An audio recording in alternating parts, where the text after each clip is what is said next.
Assalomu alaykum hurmatli vatandoshlar va odatdagi yangiliklarimizni boshlaymiz. Boshlashdan oldin katta iltimos, meni ko'rayotgan bo'lsangiz, podpiskani bosinglar. Podpiska bizning kanalimizga rivojlanishiga juda ham yordam beradi. Iltimos, shuni bosib qo'yinglar. Moskva hamda Moskva oblasti va Sankt-Peterburgdagi hamyurtlarimizga 10 yillik stajiga ega ishonchli dokument xizmatlarini taklif qilamiz. Registratsiya va uni продление qilish, трудовой договор, уведомление, spravkalar, проверка bazalar xizmatlari mavjud. Muhim eslatma, Amina ilovasi to'liq ishlamaganligi sababli registratsiya qilmaganlar zudlik bilan ushbu xizmatdan foydalaning. Hoziroq ekrandagi raqamlarga qo'ng'iroq qiling yoki WhatsAppdan yozing. Diqqat, tezkor xabar. Moskva aeroportida o'zbek blogeri hibsga olindi. Assalomu alaykum qadrli mehmon, videodan to'liq xabardor bo'lish uchun videoga like va podpiska tugmalarini bosib qo'ying. Taxminan 1,3 million obunachisiga ega bo'lgan o'zbek bloger Rossiyadan chiqib ketishga urinayotganda Moskva xalqaro aeroportlaridan birida hibsga olindi. Hibsga olish uning Moskva metrosida suratga olgan va ijtimoiy tarmoqlarga joylashtirgan provokatsion videolar tufayli sodir bo'ldi. Rossiya Ichki ishlar vazirligining ma'lumotiga ko'ra, yigit virusli kontent yaratish uchun atayin Moskvaga uchib kelgan. Nashr qilingan videolarda u notanish odamlarga yaqinlashgan, mojaro qo'zg'agan va ba'zi hollarda kutilmaganda ayol yo'lovchilarning tizzalariga boshini qo'yib janjalga sabab bo'lgan. Bundan tashqari videolardan birida bloger keksa ayolning sumkasidan gazetani tortib olgan. Bu harakatlarning barchasi videoga olingan va keyinchalik auditoriyani jalb qilish, ko'rishlarni ko'paytirish va kontentdan daromad olish uchun internetga joylashtirilgan.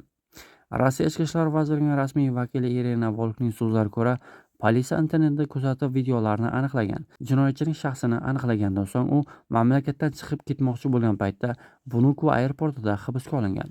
So'roq paytida bloger yangi auditoriyani jalb qilish uchun shunday kontent yaratayotganini ma'lum qilgan. U bunday xatti-harakatlar jamoat tartibini buzishi mumkinligi bilmaganini da'vo qilmoqda.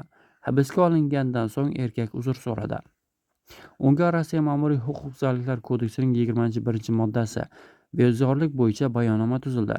Tergov hozirda davom etmoqda va uning natijalariga ko'ra protsessual qaror qabul qilinadi. Moskvada atigi 2 kun ichida 3 migrant qurilish maydonchalarida halok bo'ldi. Hammasi balandlikdan yiqilish oqibatida yuz bergan. 3-iyun kuni Lobachevskiy ko'chasida 22 yoshli ishchi 30 metr balandlikdan tushib ketdi. Afsuski, yigit tez yordam yetib kelgunga qadar voqea joyida vafot etdi. Undan bir kun avval 2-iyun kuni Verniy ko'chasida yana bir mudhish hodisa yuz bergandi. 20-qavatdan yiqilgan 36 va 37 yoshli ikki erkak darhol hayotdan ko'z yumdi. Hozirda ushbu obyektlarda mehnatni muhofaza qilish va xavfsizlik qoidalariga qanchalik rioya qilingani tekshirilmoqda. Musofir yurtda ishlayotgan barcha vatandoshlarimizni xavfsizlik texnikasiga befarq bo'lmasliklarini so'raymiz. O'zingizni asrang. O'zbekiston Respublikasi Prezidenti Shavkat Mirziyoyev va Rossiya Federatsiyasi Prezidenti Vladimir Putin O'zbekistonda integratsiyalashgan atom elektr stansiyasining birinchi energiya blokini qurish ishlariga start berdi. Bu haqda Prezident matbuot xizmati xabar berdi.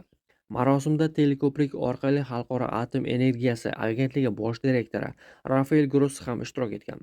Davlat rahbari Vladimir Putin va Rafael Grossiga ushbu loyihaning ro'yobga chiqarilishini shaxsan qo'llab-quvvatlaganlari hamda ko'rsatilgan e'tibor uchun minnatdorchilik bildirgan. Shuningdek, O'zbekistonda birinchi atom elektr stansiyasini barpo etishda ishtirok etayotgan O'zbekiston va Rossiya mutaxassislariga birgalikdagi sa'y-harakatlari hamda yuksak professionalligi uchun alohida tashakkur aytilgan. O'zbekiston yetakchisi xavfsizlik ushbu loyihaning mutlaq va so'zsiz sharti ekanini alohida ta'kidlagan. Stansiyani qurish va uni ekspluatatsiyaga tayyorlash ishlari eng zamonaviy xalqaro standartlar, ilg'or muhandislik yechimlari asosida hamda Xalqaro atom energiyasi agentligining doimiy nazorati ostida amalga oshirilmoqda, deyiladi. Shuningdek, ushbu yirik loyihaning muvaffaqiyatli amalga oshirilishi va uning natijalari O'zbekiston-Rossiya keng qamrovli strategik sheriklik va ittifoqchilik munosabatlarini yanada mustahkamlashga xizmat qilishiga ishonch bildirgan.